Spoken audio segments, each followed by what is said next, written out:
NRF2 is a biological pathway that is activated through things like exercise as well as through consumption of certain phytonutrients that helps to protect the body from oxidative stress. Now, before I start, remember, I'm not a doctor, I'm not a physician of any kind, not a DO, not an MD, not a chiropractor, I'm not a nurse practitioner, I'm not a RN, not an LPN, I'm nothing like that. So, abstract. Organismal life encounters reactive oxidants from internal metabolism and environmental toxicant exposure. Reactive oxygen and nitrogen species cause oxidative stress and are traditionally viewed as being harmful. On the other hand, controlled production of oxidants in normal cells serves useful purposes to regulate signaling pathways. Reactant oxidants are counterbalanced by complex antioxidant defense systems regulated by a web of pathways to ensure that the response of oxidants is adequate for the body's needs. A recurrent theme is in oxidant signaling and antioxidant defense is reactive cysteine thiol-based redox signaling. Okay, so the nuclear factor erythroid-2, meaning NRF2, related factor 2, NRF2, is an emerging regulator of cellular resistance to oxidants. NRF2 controls the basal and induced expression of an array of antioxidant responses, element-dependent genes, to regulate the physiological and pathophysiological outcomes of oxidant exposure. This review discusses the impact of NRF2 on oxidative stress and toxicity and how NRF2 senses oxidants and regulates oxidant defenses. Introduction. Reactive oxygen and nitrogen species are constantly generated in the body from internal metabolism and external exposure in normal cells. Reactive oxidants are produced in a controlled manner and some serve useful purposes. Oxidants formed in response to physiological cues act as important signaling molecules to regulate such processes as cell division, inflammation, immune function, autophagy, and stress response. Uncontrolled production of oxidants results in oxidative stress and that impairs cellular functions and contributes to development of cancer, chronic disease, and toxicity from procreates to humans. Reactive oxidants seemingly function as important regulators of both physiological and pathophysiological outcomes. The nuclear factor erythroid, so NRF2, we'll just call it that because I don't feel like pronouncing that whole big mess because I really can't, is a member of the cap and collar subfamily of basic region leucine zipper transcription factors. NRF2 was cloned by virtue of its binding to NFE2 binding motif, a cis-regulatory sequence in the beta-globin locus control region. So, let's see. Oxidant resistance and redox signaling. Okay, reactive oxidants include blah, blah, blah. All you need to know is that reactive oxidants, free radicals, cause damage to your tissues and cells. Okay, they also are signaling blah, blah, blah, but too much of them cause oxidative damage and are responsible for premature senescence. So, let's move forward. A recurrent theme emerging from oxidant signaling and antioxidant regulation is reactive cysteine. Okay, wait, it rewound me. So, you get the point. So, what happens is NRF2 helps to control the body's reaction to oxidants, okay? So, let's see, they're counterbalanced by intricate antioxidant systems. So, free radicals are counterbalanced by intricate antioxidant systems to maintain the redox homeostasis. What homeostasis means is to keep your body in a state of balance, okay? So, like, there's a yin and a yang in your body, so to say, and homeostasis is that. So homeostasis is that balance that keeps everything where it should be, to keep you healthy. Okay, major antioxidants consist of low molecular weight antioxidants, including reduced glutathione, which is an endogenous antioxidant. okay, which means that it comes from inside you. Vitamin C and E, okay, bilirubin and urate. Non-catalytic antioxidant proteins such as, whatever that is, okay, such as superoxide dismutase, that's another powerful endogenous antioxidant, glutathione peroxidase. Ultimately, redox reactions in cells are enabled by nicotinamide pairs. So that's why, if you follow David Sinclair, this is the whole reason why you need things like niacin helps to create these things, but you don't want too much niacin. Okay, so I'm going to move forward from here. Apparently, I'm getting a lot of notifications, which is screwing up my phone. That's why I'm kind of trying to rush a little bit. So, NRF2, a transcription. So this is about redox regulation by NRF2 in the aging and disease process. Okay, so NRF2, a transcription factor that has been deemed the master regulator of cellular redox homeostasis, declines with age. NRF2 transcriptionally upregulates genes that combat oxidative stress. Therefore, loss of NRF2 allows oxidative stress to go unmitigated and drive the aging phenotype. So, when this declines, the phenotype ages quicker. Oxidative stress is a common theme among the key features associated with the aging process, collectively referred to as the hallmarks of aging, as it disrupts proteostasis, alters genomic stability, and leads to cell death. In this review, we outline, meaning the people that did the research, outline the role that oxidative stress and reduction of NRF2 play in the hallmarks of aging. Okay, introduction. Reactive oxygen species are critical contributors to aging under physiological conditions. Endogenous, antioxidants, endogenous. Okay, so these are free radicals. These are endogenous free radicals that are produced by regular metabolism. Can mediate redox signaling, inflammation, and immune response mechanistically. So numerous endogenous antioxidant systems are in place to ensure that free radicals are properly reduced, including NRF2, KEAP1 signaling pathway, nuclear factor. Now, being that I'm not a scientist, this is all, I'm a layman, so let's keep that in mind. The thing to remember, though, is you have these endogenous antioxidant systems, these internal antioxidant systems that help to protect your body from oxidative damage. Okay, one of them is NRF2, which is considered the master regulator of these things, okay? So the hallmarks of aging in NRF2. So keep this in mind. Hallmarks of aging are how we measure, how we see what aging is.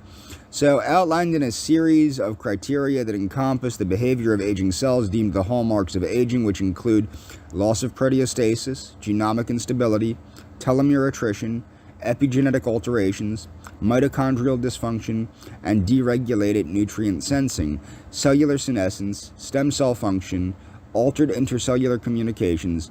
Below, they will highlight how oxidative stress and reduction of NRF2 drives each of the hallmarks of aging.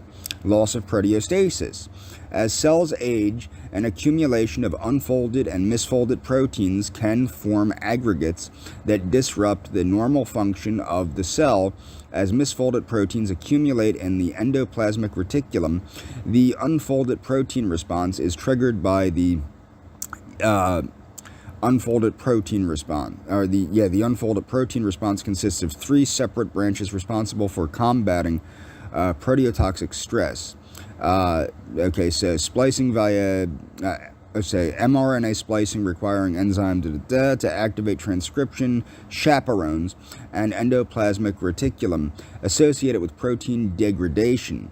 Proteins, so let's see here. Okay, so the activated transcription of redox enzymes and cell death proteins while simultaneously attenuating translation of proteolytic cleavage. Okay, like proteasome, So NRF2 signaling could be a key driving force underlying proteotoxic phenotype observed in many age-related diseases. Genomic instability. Similar to cancer, genomic instability in aging is marked by a lack of DNA damage repair, resulting in increased frequency of mutations and chromosomal aberrations. Replication errors during DNA duplication occur at a higher frequency with age. Base excision repair. So what that is that's when your DNA splits apart and reforms itself. It has a higher chance of having mistakes as you get older. Neurodegenerative and cancer-causing mutations are more likely to occur as you get older. Target genes of NRF2 play a key role in both homologous recombination and non-homologous, including and DNA repair, for example, by preventing disease. So essentially, NRF2 helps with DNA repair. Telomere attrition, a byproduct of aging, is the shortening of the telomeres that prevents further duplication of chromosomes during mitosis, allowing continual division, avoidance of mitosis. The positive loop with NRF2 was shown to promote cell survival, thus a reduction of NRF2-driven telomere shortening, essentially. Epigenetic alterations. Epigenetic alterations promote and prevent the transcription of DNA via methylation and acetylation of histones or DNA itself. DNA methyltransferases increase methylation on cytosine residues, particularly those found in while many of the links between epigenetic alterations, NRF2, and aging have yet to be established, work thus far has demonstrated that epigenetic control of NRF2 expression is a critical mediator of oxidative stress in cancer, indicating that this could be an important mechanism driving aging as well. Mitochondrial dysfunction. A key source of stress in the cell is the mitochondria, which produce superoxide. So when the mitochondria are producing energy, they're also producing superoxide as a byproduct. Mitochondrial dysfunction becomes more prominent with age and a number of neurodegenerative diseases. So superoxide needs to be neutralized. So the things that promote energy, that produce energy in your body, also produce superoxide, So that needs to be neutralized. Importantly, NRF2 plays a crucial role in maintaining proper mitochondrial function by mediating the cellular redox balance, fatty acid oxidation, membrane potential, and structural integrity of the mitochondria itself. So basically, think of your mitochondria almost like a combustion engine. So you gotta think of it like this. Every time there's a controlled explosion that's producing the energy, it can damage the engine or the mitochondria. So what this does is this helps preserve the integrity of the engine, preserve the integrity of the mitochondria. Thus, an age-related decline in NRF2 function could be a key driving force behind the increased mitochondrial dysfunction associated with age-related diseases. NRF2 also controls the expression of meaning it helps stop cell death, mitochondrial protein. It helps stop the death of mitochondrial proteins like B-cell lymphoma and B-cell lymphoma extra large. If the expression of these proteins is low, pro-apoptotic cascades, meaning pro-cell death cascades, can occur, including increased activation of mitochondrial permeability, transition pores, decreased deregulated nutrient sensing. Deregulation of key nutrient sensing pathways. This is why supplementation becomes more important with age, and why we will get into Bruce Ames's triage theory of aging and disease. Deregulation of key nutrient sensing pathways has been associated with extending longevity.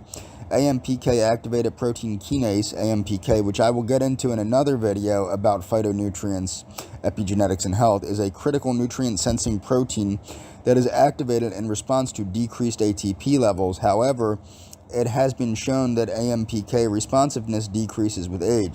AMPK has also been linked to NRF2 activation via serine that drives its nuclear localization, methylation, Therefore, downregulation of NRF2 due to age would significantly alter. So the less NRF2 is expressed, the more likely you are not to absorb nutrients. Cellular senescence. While cellular senescence has been proposed to be beneficial in a cancer setting, senescence of healthy cells drives the aging phenotype, meaning the more senescent cells you have, the older the phenotype. A link between NRF2 and senescence in fibroblasts has been shown.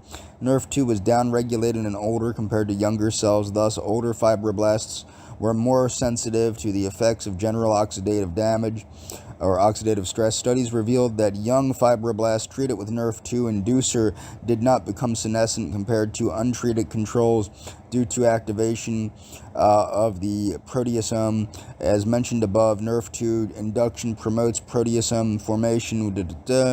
Okay, so in addition, treatment of already senescent cells with NRF2 inducer reversed the senescence. So if you treat already senescent cells with NRF2 inducer, it reverses senescent phenotype and restores proliferation.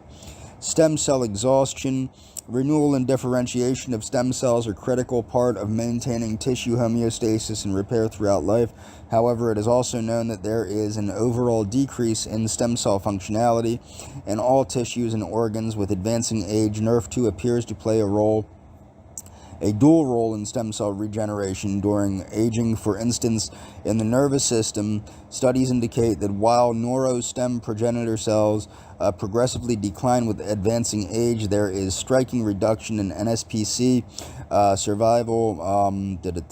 So let's see where it goes. These data suggest a crucial role NRF2 in stem cells and highlight the fine balance in NRF2 activity that must be maintained to not only keep stem cells viable and functional,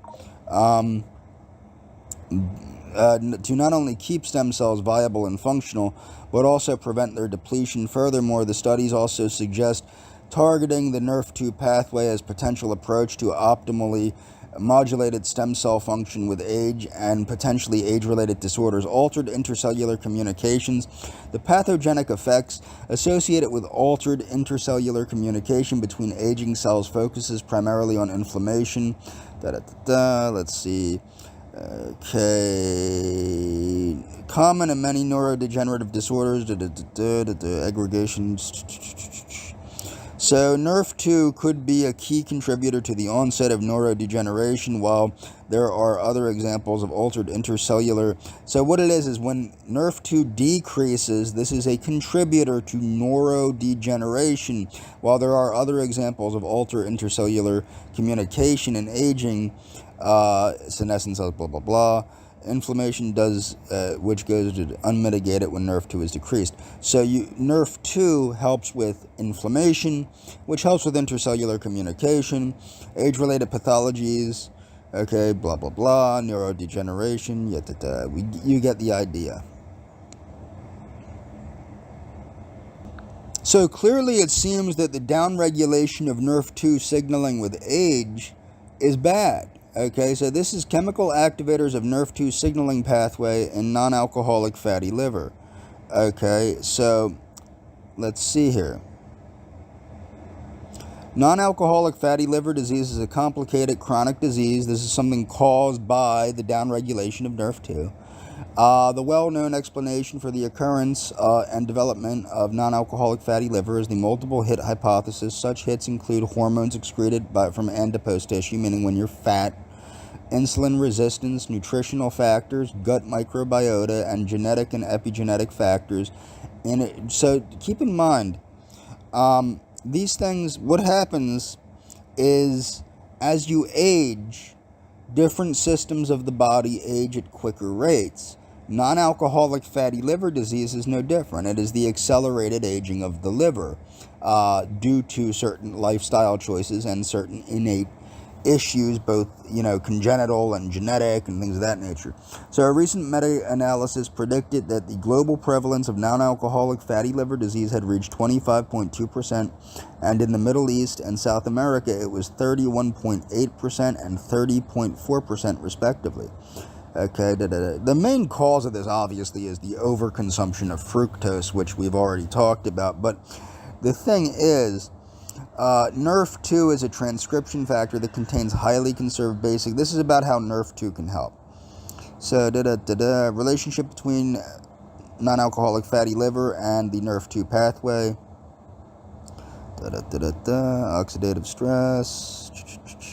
Now you can follow this on your own. Right now I'm just looking for the results. So chemical activators of NRF2 and fatty liver disease.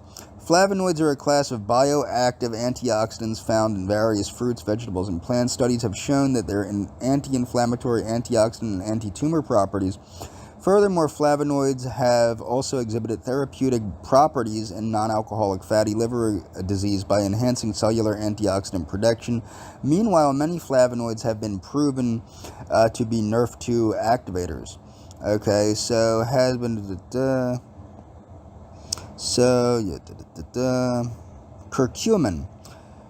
Okay, curcumin is active. It's the active ingredient, the active phytonutrient in turmeric. Okay, so one study authors decreases tumor necrosis factor, interleukin 6. So these are all cytokines, okay, that cause inflammation. They're decreased with curcumin. And again, follow these links on your own because I'm skimming here. But I want you to follow these on your own. Osteolysin. So these are all different conclusions. The contemporary pathophysiology model of non-alcoholic fatty liver disease consists of parallel pathways with dynamic crosstalk that culminate in steatosis and inflammation and ultimately fibrosis, cirrhosis, and basically liver cellular carcinoma, meaning liver cancer. The accumulation of liver cell lipids is increased in obesity, increased metabolism of liver cell lipid content in obesity induces the development of non-alcoholic fatty liver disease. The detrimental effect of excess accumulation of lipids and their derivatives is related to non-alcoholic fatty liver disease. The NRF2 related antioxidant system has been verified to play key roles in promoting oxidative cells, and NRF2 activation could effectively ameliorate non-alcoholic fatty liver disease. So NRF2 activation could ameliorate non-alcoholic fatty liver disease. NRF2 activator protects against ozone-induced acute asthma exacerbation. Okay, so let's take a look here. Ozone is a strong oxidant in air pollution that exacerbates respiratory disorders and is a major risk factor for acute asthma exacerbation. Ozone can induce reactive oxygen species and airway neutrophilic inflammation. In addition, production upon ozone challenge resulting in neutrophilic inflammation. It is known, however, that NRF2 can ameliorate oxidative stress. We therefore investigated and a NRF2 activator can attenuate airway inflammation and inhibit so it inhibits free radicals, okay, production, okay, cytokine, So apparently NRF2 helps to protect against ozone-induced asthma exacerbation. Again, you can follow this link yourself. It'll be linked in the description. The role of NRF2 in skeletal muscle on exercise capacity. Okay, let's get down to the results. I don't feel like reading all this nonsense. You guys can if you want. So this is, again, going over NRF2's role in mitochondrial function, which is very important for muscle function, of course. NRF2 signaling and response, physical activity.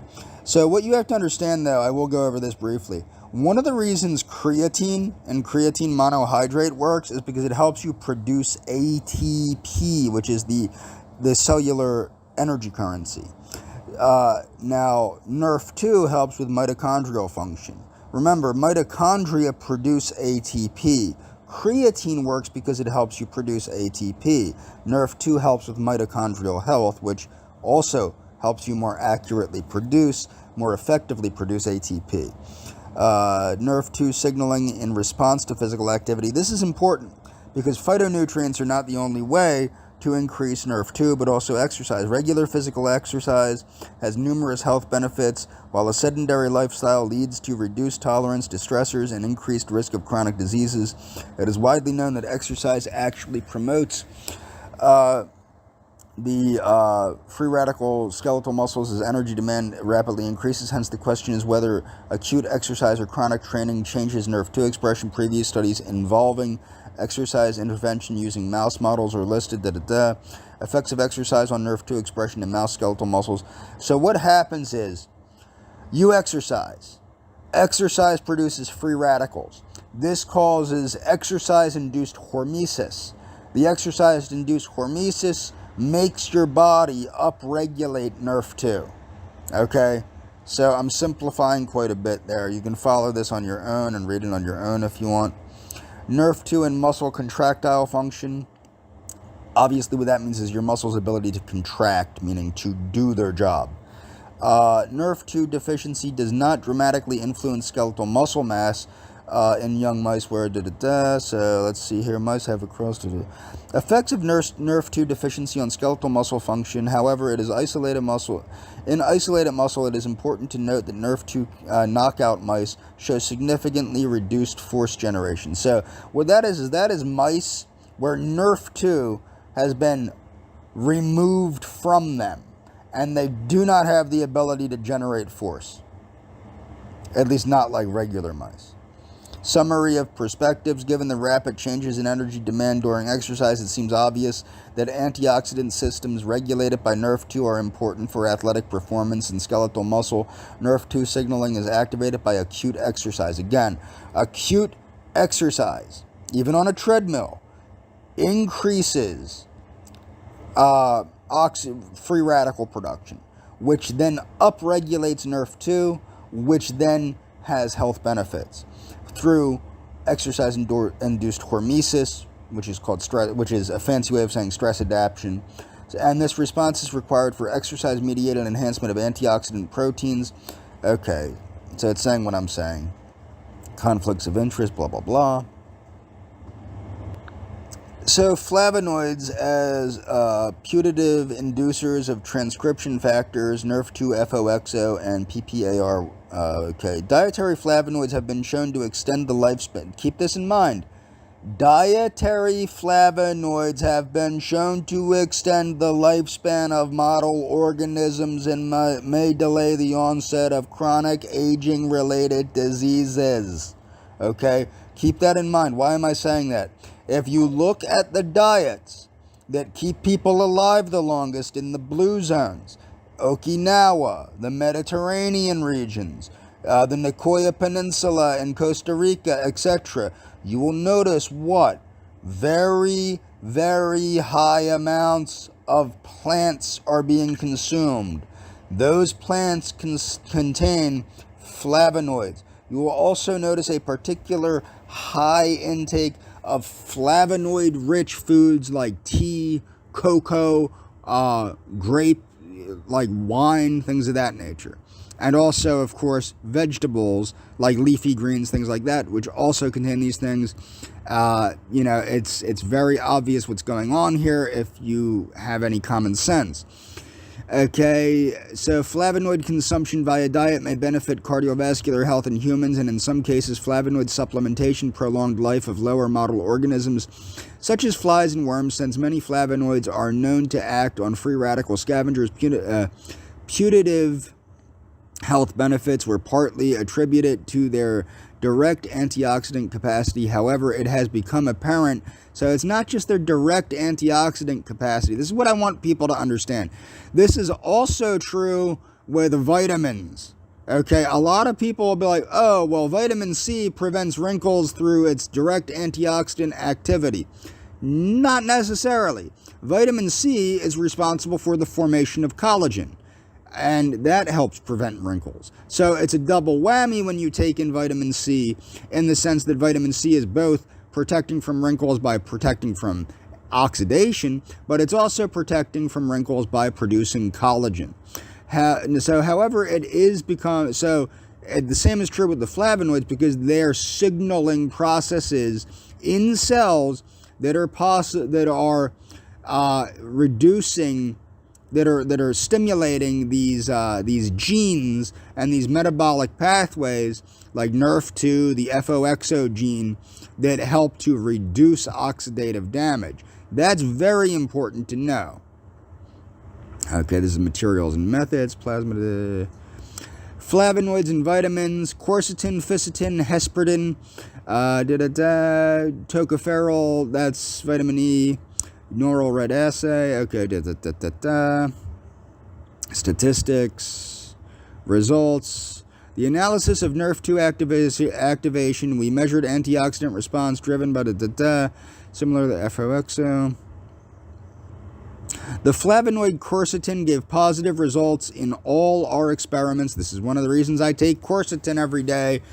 And this is in accordance with various reports on the induction of redox-sensitive transcription factors. Therefore, we included quercetin and the vehicle control as positive and negative control, respectively.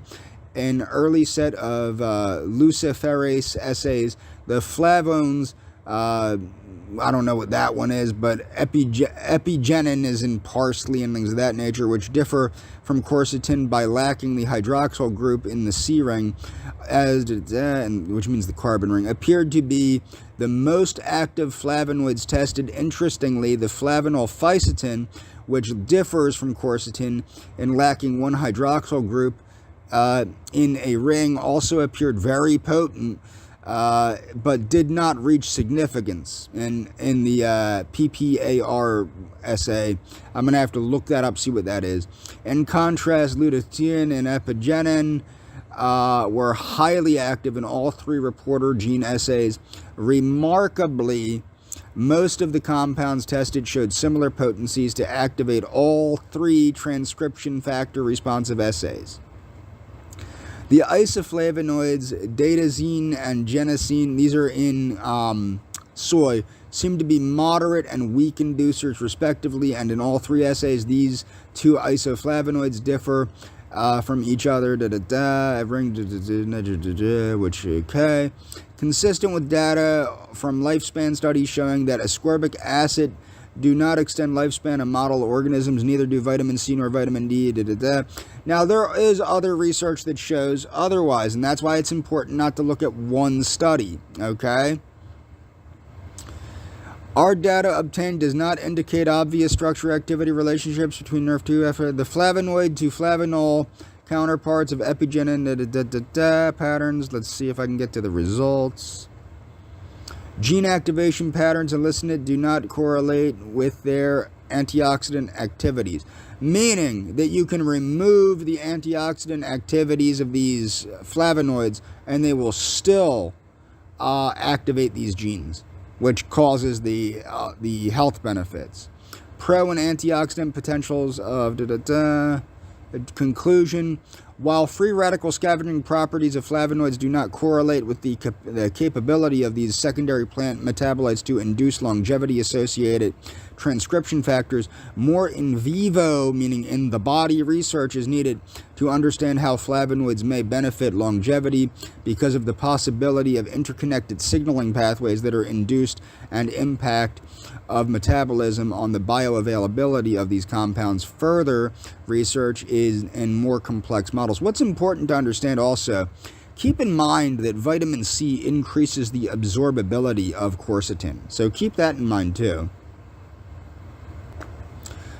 So here are some foods that activate NRF2. Okay, garlic, onion, broccoli, greens, cauliflower, bok choy, Brussels sprouts, grapes, cranberries, blueberries, mulberries, lingonberries, bilberries, jackfruit, peanuts, chocolate, olives and olive oil, pomegranate, green tea. Okay, NRF2 support okay, so keep that in mind. Resveratrol and quercetin methylation helps improve absorption and stability. So keep that in mind. Natural NRF2 activators from juices, wine, coffee, and cocoa. Juices, wine, coffee, and cocoa are rich sources of natural phenolic compounds that have potent antioxidant activities proven by in vitro and in vivo studies. These polyphenolic compounds quench reactive oxygen and nitrogen species or reactive free radicals. Introduction. Okay, in biological systems, the balance between the generation... what did that do to me there? Okay, so in biological systems, the balance between the generation and removal of oxidants is required to restore oxidative balance if there is an overproduction or unbalanced formation of these oxidants. This triggers oxidative stress. These oxidants are free radicals of atoms or molecules with an unpaired single electron, which is highly reactive. So it's looking for an electron, and it will find that electron in your cells and tissues, and it will rip you apart if it's not quenched by an antioxidant, whether an endogenous antioxidant or an exogenous antioxidant from vitamins. Generation of these reactive oxygen species, Okay, that's a beautiful example of mitochondria. Okay, let's see if I can get down to the... Okay, NRF2 is a short-lived protein that acts as a transcription factor for the systemic antioxidant defense system, is located and expressed in the... Okay. So, natural products, phytochemicals, reduction of oxygen stress, boom, boom, boom.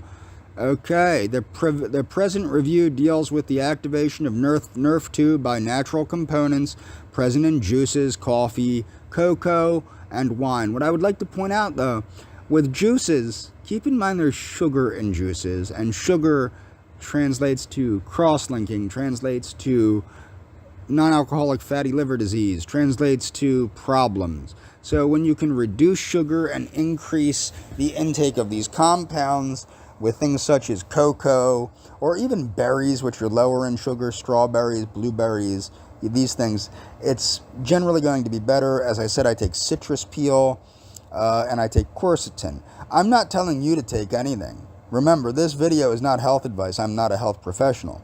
So the activation of NRF2 from popular beverages, the information provided here will be valuable to beverage industries and stakeholders. It will present some scientific validation of the beverages that we consume without knowing of their importance, since these data show that the beverages have a positive impact on oxidative stress-related disease. It is worth disseminating these findings among interested parties, hence this review will provide a better picture for consumers. So this is the thing. Educate the consumers about what they can do to make themselves healthier, of the importance of the consumption of beverages and their impact against oxidative stress-related diseases. NRF2 modulating natural compounds present in fruit juices. Okay, obviously you're going to find things like the presence of vitamin E, carotenoids. Okay. There's too much sugar in juices really to justify drinking them, in my opinion. Okay, so modulation of natural compounds present in wines. Again, the problem is the alcohol in wine. You can follow this on your own. I want to get down to the more important, more potent.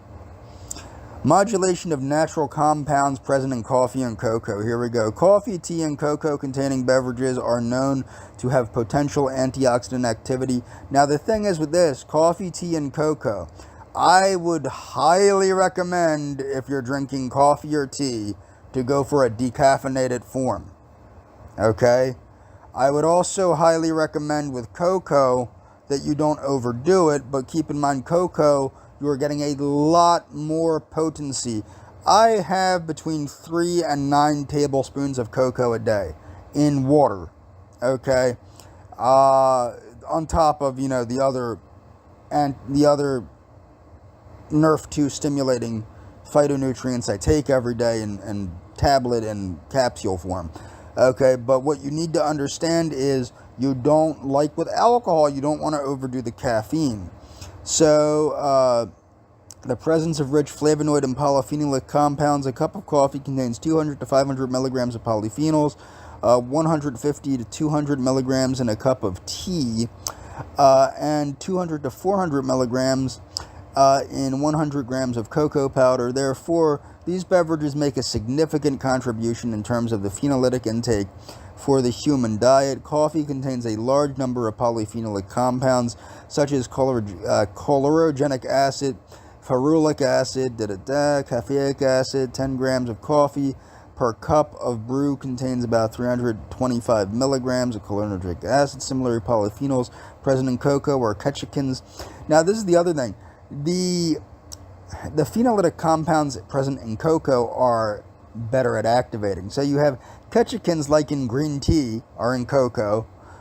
Procyanins, which are and anthocyanins, which are in berries like blueberries, are also present in cocoa, and this accounts for its activity. Similar to other foods and beverages, the mechanism of these natural polyphenols in their prevention of chemo and neurodegenerative diseases have not been fully revealed, although many research studies have been carried out since the consumption of coffee, tea, wines, and cocoa-containing products such as chocolates and chocolate drinks. Now, this is not, the thing is with this, what you have to understand, you're not getting much in chocolate unless you're eating like 70% to 90% dark chocolate, okay? You're not getting much in cocoa powder, particularly if it's mixed with dry milk or something like that, because and that's the thing with milk chocolate, is the proteins in these substances deactivate these compounds. So you're not getting that if it's being mixed with milk. I actually found that out in Dr. Atkins' age-defying diet, where he suggests that you shouldn't put cream in tea because it deactivates the polyphenols. And then what happened is I did a PubMed search on that, and then I found out milk deactivates the polyphenols in blueberries and in tea and a lot of things. But keep in mind that these things are powerful.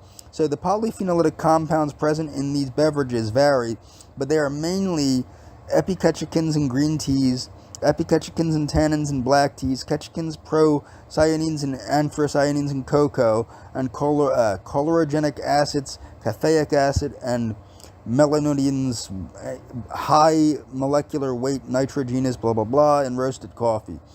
In biological systems, the polyphenols show dual actions to maintain the oxidative balance as a direct antioxidant that quenches free radicals and make them less harmful. On the other hand, they enhance the production of hydroxyl radicals to stimulate cellular signaling, so they work through both hormesis and by directly acting upon the free radicals. Chlorogenic acid, Okay, identified from caffeinated and decaffeinated coffee. So remember that, caffeinated and decaffeinated coffee, which is one of the natural products triggering NRF2.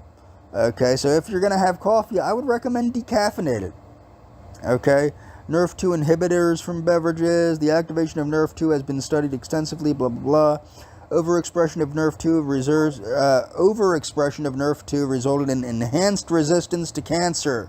Overexpression of NRF2 results in enhanced resistance of cancer cells to chemotherapeutic drugs. So keep that in mind. It does potentially cause resistance of cancer to chemotherapeutic drugs. However, prolonged expression of NRF2 inhibits nuclear accumulation, prevents dependent gene expression, Conclusion: natural products play a central role in the drug discovery, So, have extensively studied the centuries that the phytochemicals play a major role in scavenging. So what's funny though, you'll see that this prevents, and I'm going to show you in later things, NRF2 activation prevents the development of cancer, generally speaking. So that's, you know what I mean? You got to look at it that way.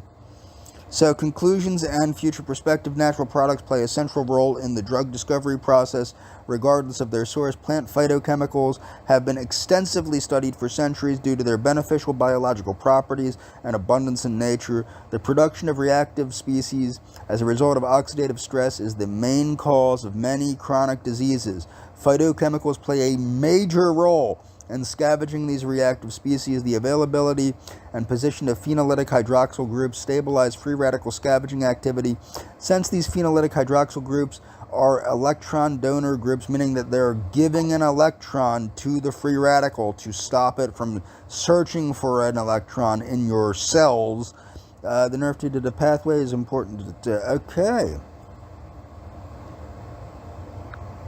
Activation of NRF2 cell defense pathway by ancient foods, disease prevention by important molecules and microbes lost from the modern Western diet. Abstract NRF2 cell defense pathway protects against oxidative stress and disorders including cancer and neurodegeneration, although activated modestly by oxidative stress alone. Robust activation of NRF2 defense mechanisms requires the additional presence of cofactors. So exercise modestly increases it, but when you put these polyphenols in and these flavonoids and whatnot, these cofactors really boost NRF2. Various molecules exhibit this cofactor function, including sulforaphane, which is in broccoli, cruciferous vegetables. However, natural cofactors are potent and widely available from dietary sources, have not been identified previously. Okay, let's see here. So, biotransformation.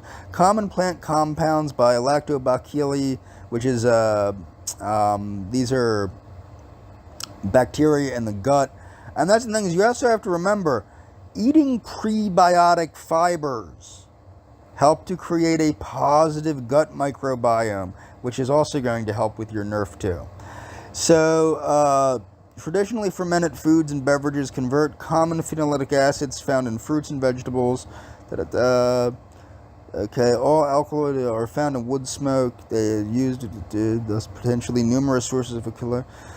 Okay, in all mammals, oxygen is critical for cellular metabolism and survival. However, oxygen is also a toxic gas. Oxidative stress mediated by reactive oxygen species and free radicals chemically damages proteins, nucleic acids, meaning RNA and DNA, lipids and mitochondria, and ultimately harms living cells, resulting in cellular senescence and death. The serious threat of oxygen toxicity is often overlooked because of the all aerobic organisms, including mammals, have intrinsic mechanisms that protect against oxidative damage. Okay, nonetheless, so that's these endogenous antioxidants like glutathione and superoxidase dismutase. Okay, so nonetheless, much evidence indicates that excessive oxidative stress directly causes or contributes to many common diseases, including cancer, coronary artery disease, osteoporosis, inflammatory bowel disease, metabolic syndrome, neurodegeneration, Parkinson's disease, and Alzheimer's disease. Oxidative stress contributes to insulin resistance and the pathological consequences of diabetes, kidney disease, multiple sclerosis, and aging. I really want people to read about Terry Wahls, and I will be covering Dr. Terry Wahls again for my nutrition experts, people, In mammalian cells, the master regulator of oxidative defense is NRF2. That is the master regulator of oxidative defense. NRF2 transcription factor through binding to antioxidant response elements includes expression of antioxidant and detoxifying enzymes that protect against oxidative damage and also provide protection against toxic foreign chemical substances through phase 2 enzyme modification. The network of protection genes regulated by NRF2 is very large, with estimated so let's get down to these ancient foods. Okay, wait, these are NRF2 multitude of chemical toxins resulting in increased. So furthermore, NRF2 null mice, meaning mice that this has been knocked out of, exhibit impaired liver regeneration, increased susceptibility to asthma, reduced bone acquisition, defects in muscle repair, accelerated neurodegeneration, accelerated ultraviolet blue-induced photoaging of skin, induced rheumatoid arthritis, development of lupus-like autoimmune kidney disease, development of age-related retinopathy, and increased loss of skeletal muscle cells with aging. Similarly, NRF2 null mice, meaning again the knockout mice, engineered with an inactive dominant negative NRF2 mutant transgene, develop skin cancer at 3 times the frequency of control mice in a classical 2-stage model of chemical carcinogenesis. Thus, there is considerable evidence that the NRF2 pathway provides important protection against many common diseases, including cancer. So remember that last one where they're saying, oh, well, it decreases cancer susceptibility to chemotherapeutic agents like, whatever. It also decreases the susceptibility of organisms to cancer, meaning organisms like humans. Although oxidative stress is sufficient for activation of NRF2, meaning exercise that induces oxidation is sufficient to activate hormesis, which activates the NRF2 pathway, and induction of NRF2 target genes. Activation by oxidative stress is greatly enhanced by the presence of chemical compounds with specific redox cycling properties. Originally, before the discovery of NRF2, a variety of small chemical compounds were observed. Remarkably, these cancer-protective compounds were from distinctly different chemical classes, but they all shared the critical property of high susceptibility to oxidative reduction reactions. The simplest of these active cancer-protective compounds were identified. So let's see here. So, in contrast, sulforaphane and curcumin, the naturally occurring redox, have not received attention as potential activators of structurally. Okay, catechol. These are in catechol, and these are in green tea, cocoa, black tea, curcumin, and turmeric. I'm trying to get down to which foods. Antibodies, the chemicals. All chemicals in pure form were purchased from. Okay, so they use pure form chemicals. Cells and let's get down to the results. Quantitative time. All data presented. You can follow this on your own. Mice and mouse diet in RNT. Okay, the study was carried out. Okay, that's talking about their diet. All elective procedures. This is how they formed it. Okay, here we go. NRF2 is a transcription factor, as summarized. Pathway requires the protein. Okay, mice lacking. We began by investigating.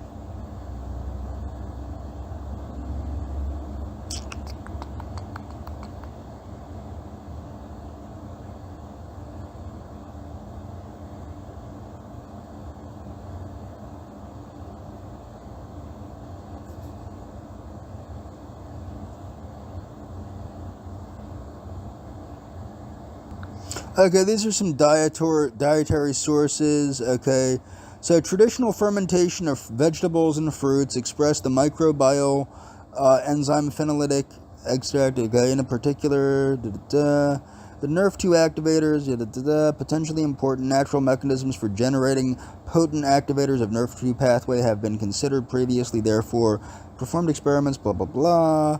Again. Okay, target genes shown as caffeic acid alone control. These experiments clearly indicate that the select strains of lactobacillus. So this is about select strains of these beneficial bacteria generate potent NRF2 activator from inactive. Okay, so caffeic acid above. These experiments indicate. Come on, let's get to the food sources. Okay, other potential food sources are suggested by the chemical compositions. Okay, it is found that a wide range of fruits and vegetables, and in particular high concentrations in coffee, consequently chlorogenic acid, is common dietary substance and potentially important precursor of alkaloid catechols. In addition to okay, significant induction of NRF2, caffeic acid.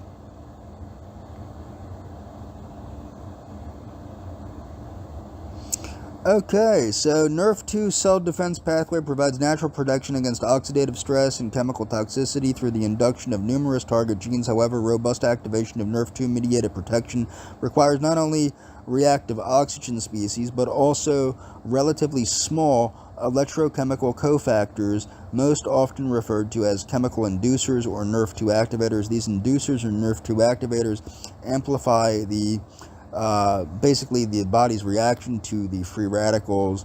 NRF2 from negative. These cell types.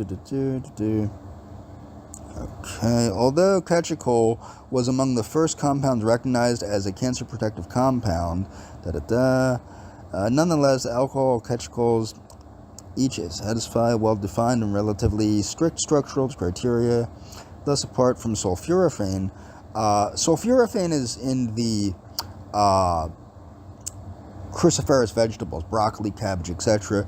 The people that did this study believe that alkyl catechols may be the most potent. So what's in cocoa? What's in green tea? What's in black tea? Moreover, the relatively small size and simple structure of these compounds in combination with the people's finding in experiments involving mice suggest the possibility of better bioavailability.